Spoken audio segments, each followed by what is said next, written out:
BNP নেতা সালাউদ্দিন আহমেদ 2015 সালের 10 March রাজধানীর উত্তরা থেকে গুম হন। নিখোঁজের 62 দিন পর ভারতের মেঘালয়ের শিলংয়ের পুলিশ তাকে উদ্ধার করে। সালাউদ্দিনকে আটক করার পর বৈধ নথিপত্র ছাড়া ভারতে প্রবেশের অভিযোগে মামলা করে মেঘালয় পুলিশ। 2018 সালে খালাস পান সালাউদ্দিন আহমেদ।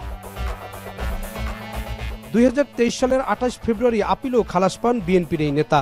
আদালত তাকে দেশে ফেরত পাঠানোর নির্দেশ দেন। 2015 সাল থেকে তিনি ভারতেই অবস্থান করছিলেন।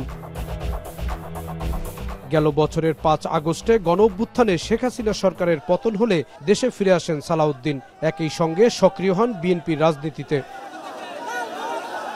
মঙ্গলবার আন্তর্জাতিক অপরাধ ট্রাইব্যুনালের চিফ প্রসিকিউটরের কার্যালয়ে সেই গুমের বিচার চেয়ে অভিযোগ দাখিল করেন বিএনপির এই আলোচিত নেতা।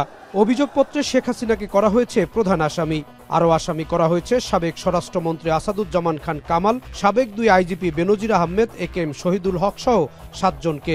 পরে গণমাধ্যমকে সালাউদ্দিন আহমেদ বলেন, তথ্য উপাত্ত সংগ্রহে সময় লাগার কারণে অভিযোগ দাখিল করতে দেরি করা হয়েছে।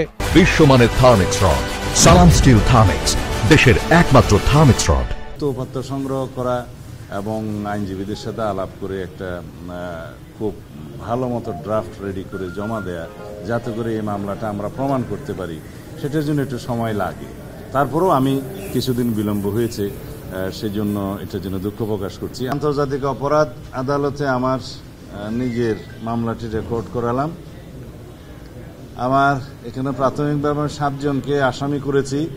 শেখ হাসিনা সহ স্বরাষ্ট্রমন্ত্রী তৎকালীন সহ আরও যারা র্যাবের এবং পুলিশের যারা জড়িত ছিল তাদের সবাইকে এখানে আসামি করা হয়েছে। ভোটের মাধ্যমে বিএনপি সরকার গঠন করলে শেখ হাসিনার বিরুদ্ধে বিচার অব্যাহত রাখার প্রত্যয় ব্যক্ত করেন সালাউদ্দিন আহমেদ। বিগত 15-16 বছরে 7188 জন আমার হাতে তালিকা আছে, যারা বিভিন্ন রকমের পারসিকিউশনের মাধ্যমে হয় মৃত্যুবরণ করেছে, হত্যা করা হয়েছে। এনফোর্স ডিসঅ্যাপিয়ারেন্সের কথা তো বললাম 709, জুডিশিয়াল এক্সট্রা জুডিশিয়াল কিলিং হয়েছে প্রায় 2700-র মতো, পুলিশ কাস্টডিতে মারা গেছে অসংখ্য। এইভাবে যারা নির্যাতিত হয়েছে, যারা নির্বাসিত হয়েছে, যারা কারাবাসে গিয়েছে, যারা অন্ধত্ব বরণ করেছে, চিরতরে পঙ্গুত্ব বরণ করেছে, শিকার হয়েছে হত্যাকাণ্ডের, এগুলো সবগুলোর বিচার করা হবে ইনশাআল্লাহ। আন্তর্জাতিক অপরাধ ট্রাইব্যুনালে এর আগেও নেতাকর্মীদের গুম খুনের বিচার চেয়ে বিএনপি অভিযোগ দাখিল করে। 15 বছরে আওয়ামী লীগ সরকার দ্বারা নির্যাতিত গুমের শিকার অনেক ব্যক্তি সরাসরি মামলাও করেছেন।